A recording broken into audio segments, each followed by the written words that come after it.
So you see your DoorDash income has decreased over the last couple of weeks. Now what?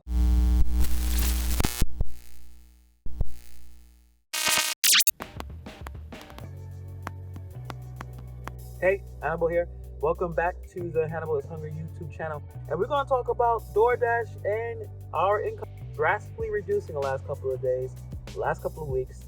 What can we do to maintain? What can we do to survive the next couple of months? Because things are not going to get any better with DoorDash decreasing base rates and inflation and the amount of employees, the amount of dashers that's going outside. Things are going to be a little tight. So what can we do to survive the next couple of months? The very first thing, you need to have multiple apps. If you're still on the wait list for apps like Grubhub, harass the customer service in Grubhub. That's how I got on in New York City, where the market is extremely tight. I kept bothering them.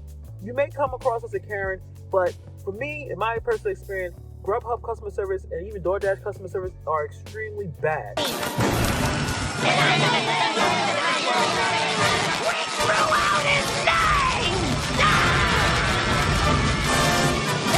They're not organized, and a lot of times they give you mixed information.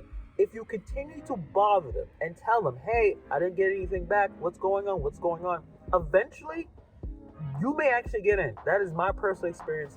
But you definitely need to get all the apps. Instacart, Ship, Corner Store, every single app, get all of them. Why? So you have multiple options to make money. The second thing, it is okay to get a W-2 job if you are a full-time dasher.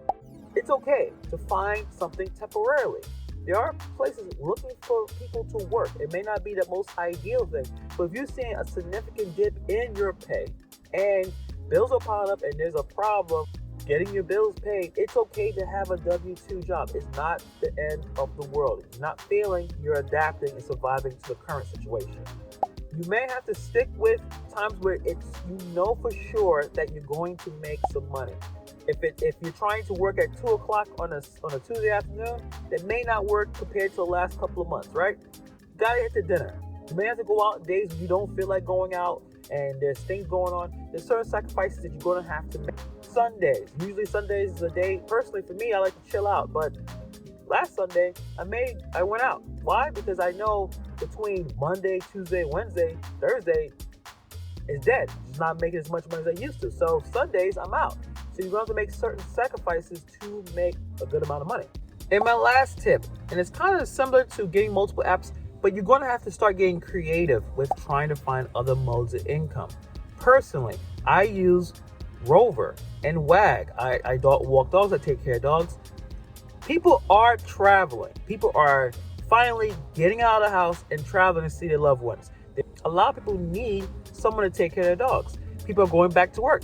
Some people need to have someone walk their dog. If you're in a market, usually kind of like a big city market, like New York, Chicago, that type of thing, where a lot of people have dogs and they need someone to walk them, you should sign up for Rover and Wag. If you guys are interested in that and more information about Rover and Wag, put in the comments below. I can make an entire video about it. In 2019, I made over $20,000 as a part-time job. I had a full-time job and I used that app for my side money. And I'm also taking DoorDash's opportunities. We complain a lot about DoorDash, but there's something that I am taking advantage of.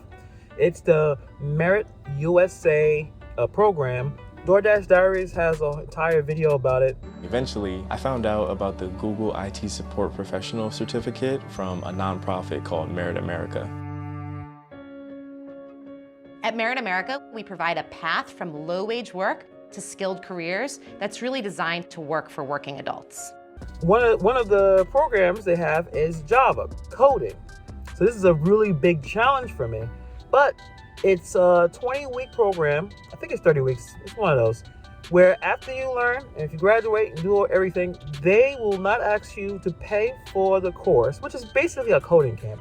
They won't ask you to pay unless they land you a job that's about, I think it's $40,000 or $50,000 a year. So I'm doing that mostly as a backup plan and to put myself through a challenging thing such as coding, because I've heard nothing but good things about this program. It's about adapting and surviving, and also putting yourself in uncomfortable positions for growth. So that's my main tips for this video. Put some in the comments below. What are you doing to complement your gig work? Because we all need help. We all need some ideas. So if you have ideas, put in the comments below so everyone can read them. And I'll see you guys in the next video.